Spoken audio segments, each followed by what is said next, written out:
Hello folks, welcome back to Oxygen Not Included. Today we are going to take a look at atmosuits and we are trying to build atmosuits somewhere over this side. That's a good place to get us started. So we are going to leach off oxygen from our oxygen supply and directly put it in our atmosuits. I'm going to move oxygen production somewhere down here, which is out of sight and out of mind kind of, and I think there's plenty of space for us to do that later on. And power wise, I'm just going to tap into let's see, yeah, maybe somewhere over here. I can just tap into one of these lines. It's fine, we don't need that much power. As long as we are protected by a transformer, the power should be okay. Doesn't matter. Conductive bridge, done. So this is the basic design of our atmosuits. Here what I'm going to do is my patented P-proofing. So as you know, wherever dupes come through atmosuit docks, and if they have peed or soiled their suits, that pee will just fall off the suit dock or especially the suit checkpoint, which I don't like to tackle with, and accidents are definitely going to happen. We have researched mini liquid pumps, so we are going to directly use that. Why not? This helps us to get rid of that unnecessary polluted water. And the easiest way to do that is just to put a liquid pump here, and I'm just going to plumb this liquid pump all the way back into our toilets. So we are done with this part, and we are also going to move all of our refinement of polluted water for our bathrooms one way down at the bottom of the base. I want to use this space to make a nice kitchen later on, so let's just do the moving right now. I also did a kind of saving of CO2. So what this setup does is it has a automation sensor here, atmos sensor, that checks if the pressure here is above 1800. Is that the correct one? Yes, 1800. So if the pressure here is above 1800, it will start running this gas pump. And I wanna delay deleting carbon dioxide for, let's say, 30 seconds, because what I want to do in this case is to save all the CO2 and put it in, a soda water. Why not? We can reuse the CO2 produced by the dupes to, feed them back the same CO2 in nice soda. And I love how they enjoy drinking soda that much. So might as well reuse the CO2 for that instead of just deleting it. After all, CO2 is a resource that we would love to save. And once we do that, we can literally block this thing up, because we don't really need access to this part once we have connected all the pipes and everything. So what I'm going to do here is all the polluted water that is coming from all of our bathrooms from here, as well as whatever made a mess kind of things dupes do, and all the CO2 or polluted water that is coming out of the CO2 carbon skimmer is going to come here into the storage tank. From this storage tank, first it will go out using, let's say, here. So what we can do is we can move all that polluted water out, and I'm using insulated pipes because I don't want to reopen this later on to change it to insulation, so might as well. I've been focusing too much on these projects. I'm able to build this whole thing here, but unfortunately we ran out of calories, and Ashkin here is dangerously low on calories. Cannot reach food. Somebody cook. I cannot let him eat raw, because if I do that, then people won't have enough calories. So who is cooking here? Errands. Murray is not allowed by schedule. Murray, schedule wise, what are you doing? You need to wake up and start cooking food as soon as possible. Move, come on. You need to start cooking. Stop yawning, Murray. Fast. Where are you, Ashkin? He is going there. Question is, can he reach it or not? I'm just going to lock these doors. Nobody's going to eat in the dining room. Wherever you find food, you just eat it. So he just found the food here and he is running towards it. Let's see. Hopefully he can make it and nobody else steals that muckroot.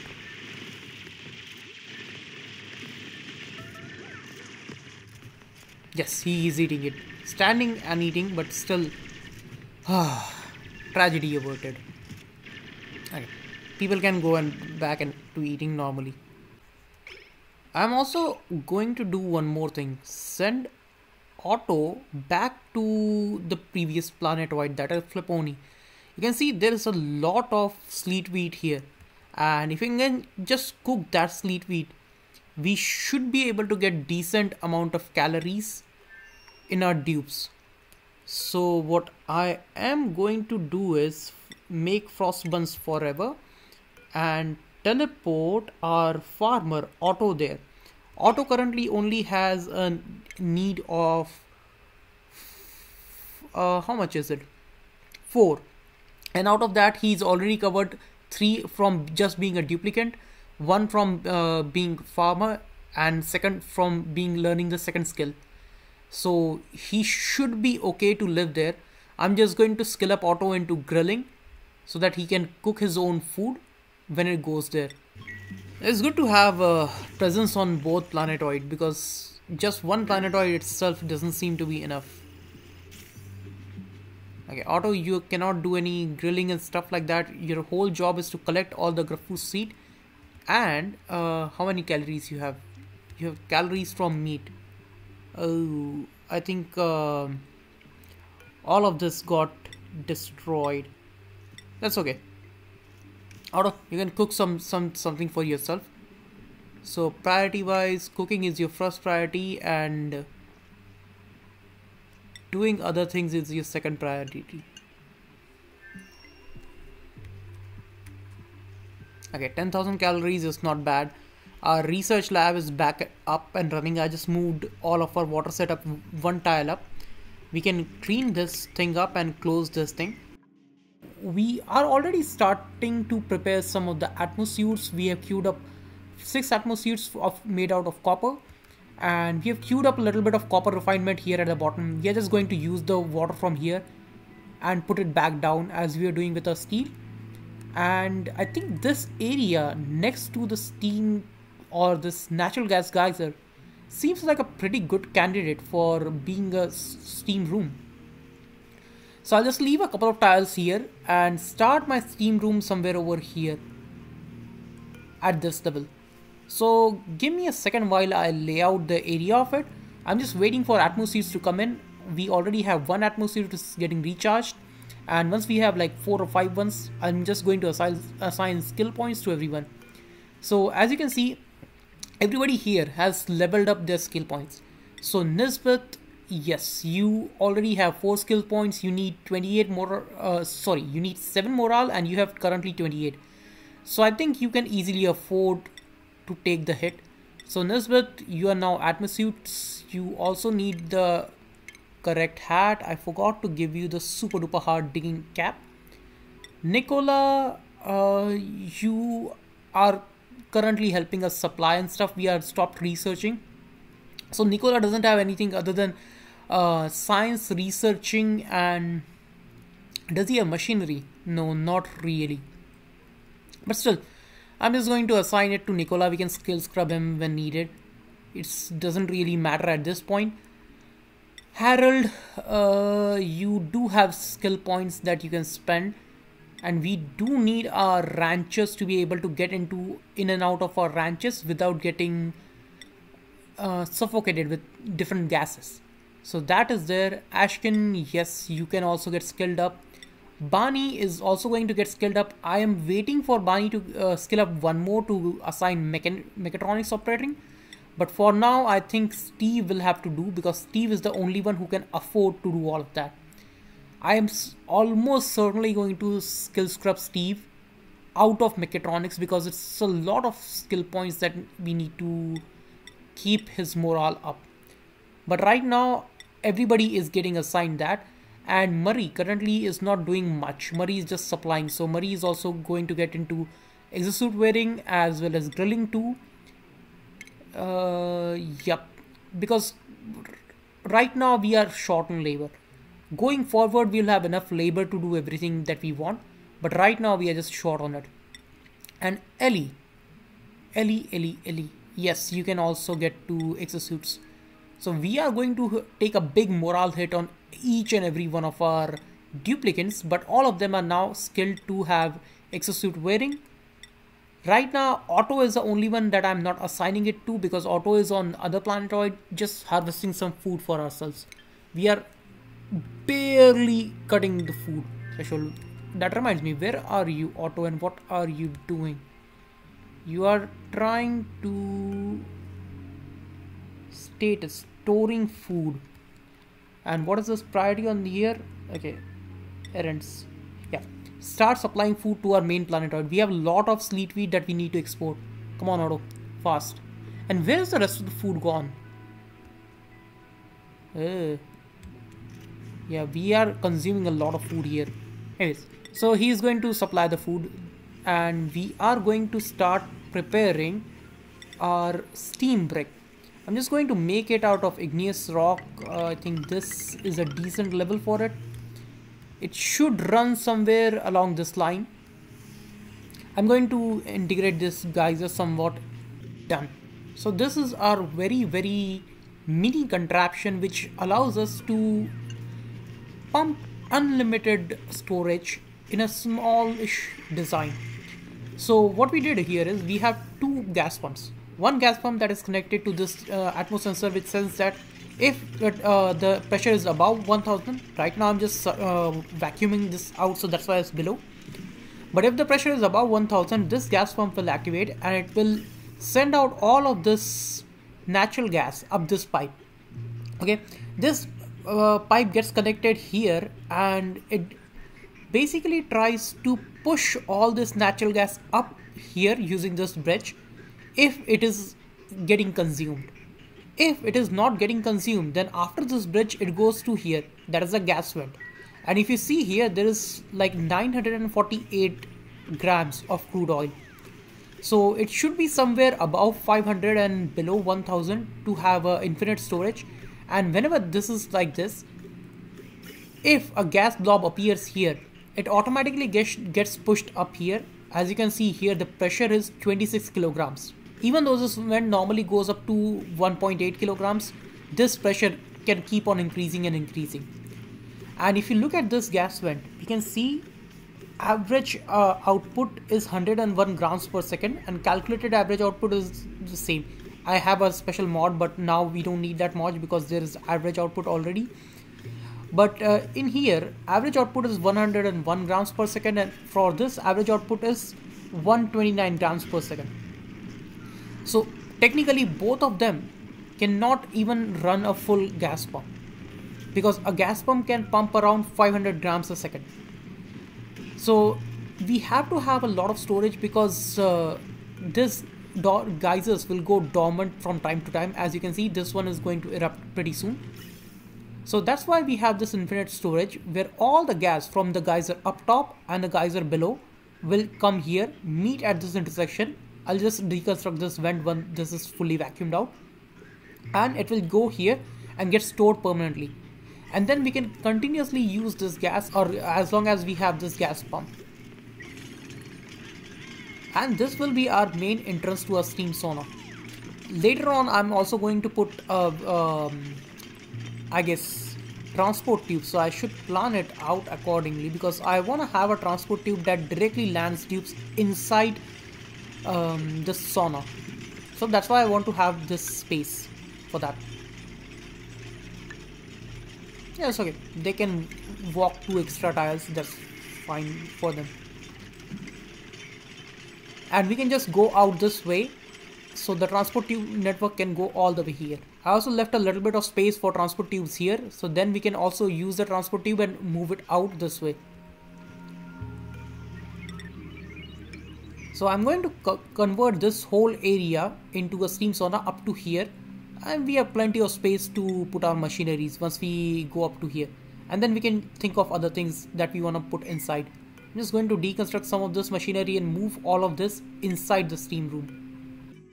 So I've already queued up orders for dupes to dig out this whole area, have some ladders and pumps that are connected to high pressure gas vents so that we can vacuum this out. So dupes are going to finish this at priority, so I'm just going to increase the priority as well. So this area is mostly used for our industrial sauna, and we would like to clean up this area, remove all the junk that is here so people can start hauling. There is some polluted oxygen here and there which is coming from polluted dirt, and that is certainly gonna be a problem. So I created a storage here, just copy and paste, so they can just move everything from here outside in this water tank. Now you can see the water lock or the liquid lock here is made out of crude oil, and it is pretty thick. It is 85 kilograms on this tile.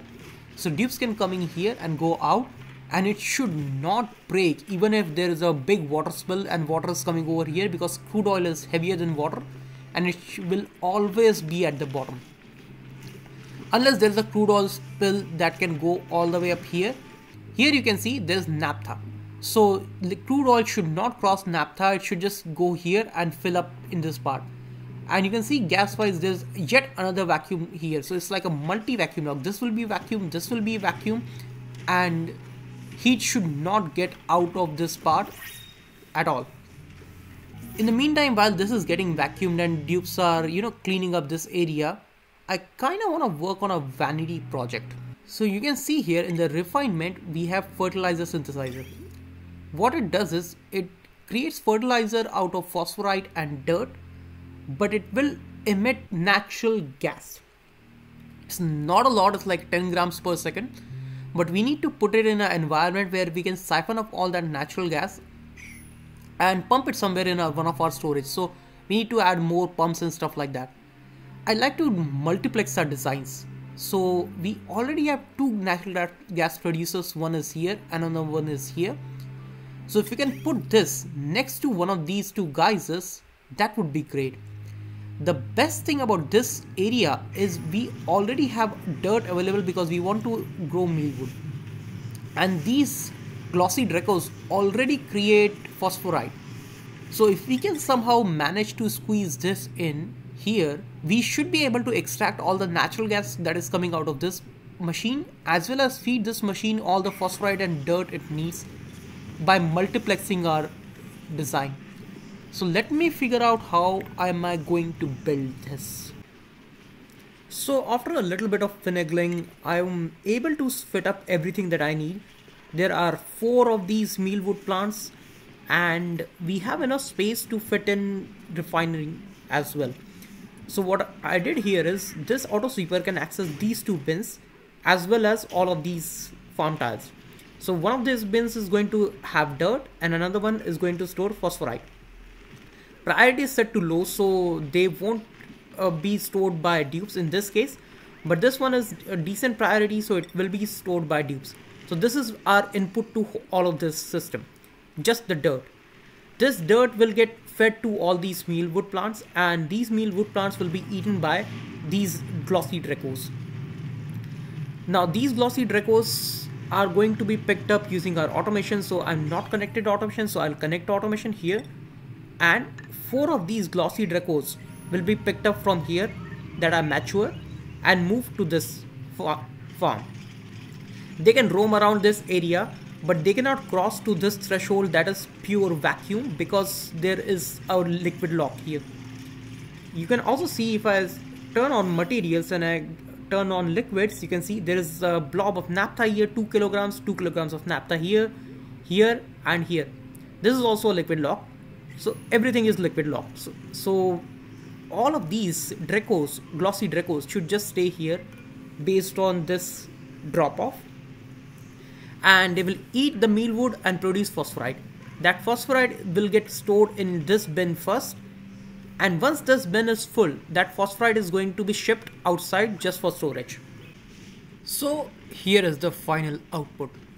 What we have here is a nice place where we have fertilizer synthesizer right inside our geyser. This is set to hold 2000 kilograms of pressure, and once it goes beyond 2000, this pump will start pumping, obviously. Now this auto sweeper can reach these two storage bins as well as the fertilizer synthesizer and this conveyor loader. We also put in a smart storage bin here, and the reason for that is I want to have a minimum buffer of fertilizer. So I want to have, let's say, 2000 kilograms of fertilizer on hand. Let's say just for testing purposes I make it to 20 tons. What will happen is it will send an automation signal here. It is sending a red signal because it's not full, which sent a not signal to this input pipe or liquid shut off. So you can see here liquid has started flowing polluted water from our toilets and it has started fertilizer synthesis. And this is the fully automated fertilizer synthesizer that I was looking for. It will eventually build up that fertilizer and fill up this storage bin. So let's say if the storage bin is full, I make it 2000 and it will just create whatever fertilizer is there in the pipe, and rest of the polluted water should stop flowing because of the automation. This way this polluted water doesn't sit here to get evaporated into steam, and that's the best part about it.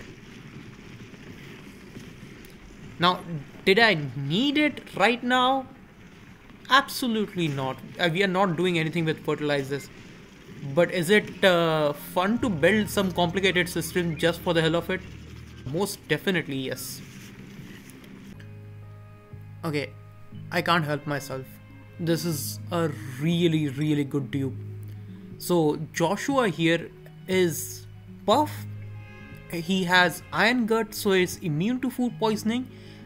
Uncultured, so he will be getting a morale bonus just by good decorations, and a kitchen menace. So we don't want to anyways use Joshua for cooking, so it's +2 cuisine and -3 cuisine.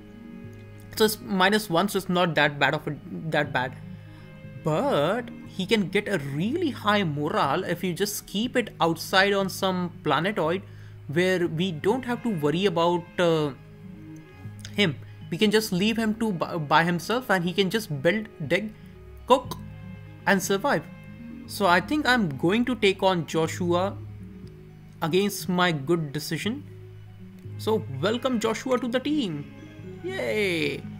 Now Joshua here doesn't need to do anything else. He just needs to get teleported to our main planetoid where he would be doing all the cooking as well as supplying errands, and that's all we need Joshua to go there and do. And he would mostly be replacing Otto there. So Otto is currently there and Otto is farming some sleep wheat for us, but right now I'm just sending Joshua over there so Joshua can take over Otto's responsibilities, and Otto has enough skill points so he can come here and help us out on other things. And priority wise, Joshua, your priority is gonna be same as Otto, so you'll be cooking as the first priority, you'll be supplying, storing, and your life support. That is pretty much it for you. Oh, you also need farming. So yeah. Otto, come back home. Otto is here and Joshua is gone. Wonderful. Okay, yeah, I know. Joshua can do whatever he wants to do.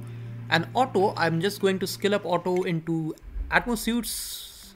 So Otto, you can get skilled up into suit wearing and you should be able to go out and do your normal thingies.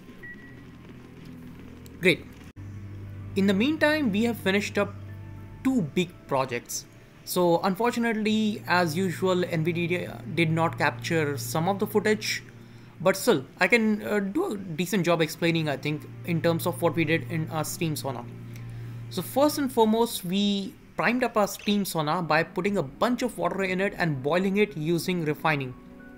We just refined a few batches of steel till the water evaporated, and that was the end of it. We also did a small cooling solution where we are just using polluted water and running it through the steam turbines. It is going into the buffer tank and it is going back down into our aqua tuner to get chilled. And we are just chilling it up to 10 degrees Celsius, and that should be more than enough for now for us to have it. Now, the second important part that you can see here is this contraption over here. So this is something I'm really proud of. So what this is this is our clay production facility. So what it does is, first of all, we have outhouse that is out of order, and it is going to eventually generate mobs, and these mobs will eventually start churning out a little bit of polluted oxygen. We need a lot of mobs to generate enough polluted oxygen for us to have a decent thing. So you can see right now it has generated a tiny bit of polluted oxygen. The second thing that we have here is the filtration. Let's ignore the sweepy for now. So here what we have is airflow tiles and a bunch of deodorizers that are sitting on top of it. And if I take a look at material over and click on liquid, you can see all of these are submerged in a little bit of crude oil, like 5 kgs of crude oil. So what it does is it prevents gases from mixing from the bottom half to the top half. And if I see gas overlay, you can see this half is filled up with polluted oxygen and the top half is filled up with normal oxygen.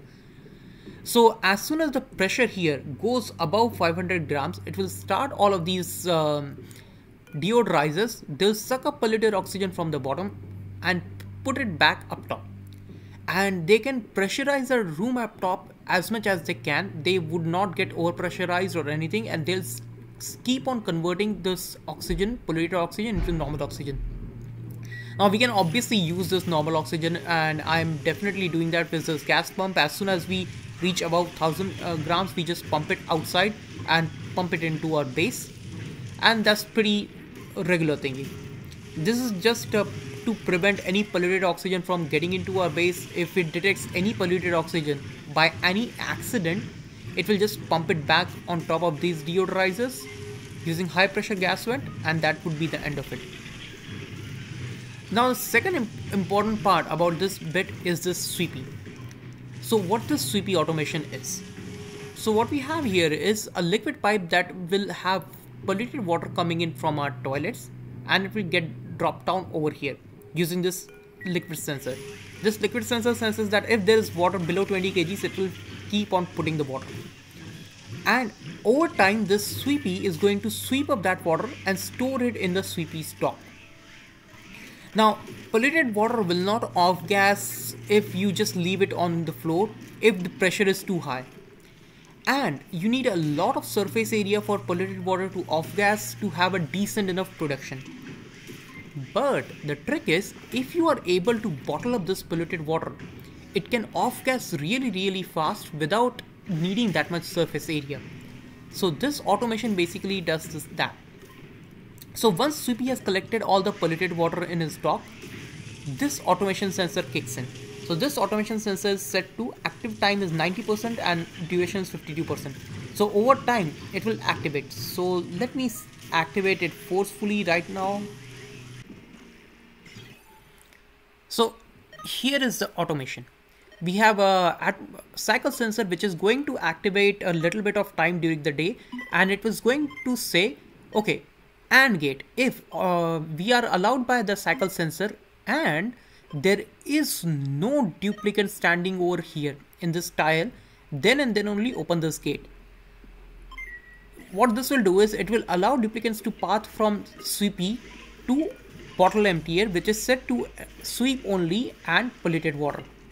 So as you saw, somebody just came in, picked up a water bottle from here, waited at this duplicate checkpoint, because this checkpoint is always set to disallow duplicates to go in. So they are never going to go in. They will wait here, and this duplicate motion sensor saw that, oh, somebody was waiting here. So that's why it closed the door and it did not allow duplicate to go all the way here. So they dropped the polluted water bottle here, and now you can see here it is set, right now we have 4,200 kilograms of polluted water. And it is off gassing at 164 grams per second. And this is just going to keep on increasing and increasing. And that's the best part about this generation, where you can generate a lot of clay. As you can see, this clay is getting generated. And this auto sweeper can pick up sand from up top. Here you see I added a storage tile. The storage tile just is space efficient, that's why, and it is configured to store 200 kgs of sand. It can pick up sand from here, put it in deodorizers, deodorizer convert it into clay, and because these deodorizers are sitting in a bath of liquid, if I say liquid here, come on, yeah, you can see they are sitting in a bath of crude oil. That means that whenever they convert polluted oxygen to oxygen, they have only one option to push the oxygen up. So this way it doesn't get mixed up. Polluted oxygen always stays at the bottom and normal oxygen goes up top. One thing to keep in mind is you should not put these deodorizers right next to each other because they need space to push water while they are doing this conversion, or water or any liquid. So that's why you should always keep one tile in between them so that oxygen doesn't leak between these two chambers. And once we have oxygen here, what we can do is we can just use a simple gas pump to pump this oxygen out into our base. So this is just going to supplement our oxygen production. Now, the second thing that we are going to take a look at is this combination of our steam sauna. So this is a pretty nice Tetris kind of a setup. Here we have is an auto sweeper that can access this tile, and this is our perpetual storage of all the stuff that we have on our map, and it is going to get stored over here. This auto sweeper can access this tile including sand, and it will fill up this tile so that this sand can be picked up by this auto sweeper. This auto sweeper is also going to fill up all of these machines that are right next to each them. So it can fill up sand, it can fill to glass, it can fill up sand here. It is going to fill up sand for refining carbon. So I have a refined carbon forever and I have refined ceramic forever. How this refinement works is, if you take a look at automation. So, okay, don't be scared. This is slightly looking complicated, but everything has a method to madness. So first, let's take a look at ceramic. So our ceramic is getting converted in this kiln, and it is connected to this storage bin, which says that if you have less than 20 tons of ceramic, we should run this kiln. To do that, we have an automation which says that if the ceramic is less than 20 tons, it is going to send a red signal. It is going to get flipped to green signal, and we are going to filter it, let's say in this gate, for 30 seconds. Which means that there is no ceramic nearby or anywhere where dupes can come and fill it up. So there is not more than 20 tons of ceramic on the map. If that is true, then it goes to this buffer gate, and this buffer we are going to run for 200 seconds. What it will do is it will run the ceramic production for next 200 seconds. So that we have a little bit of buffer of ceramic built in over here, and this ceramic can be filled up in this automation. So right now, why is it disabled? Automation wise, let's see.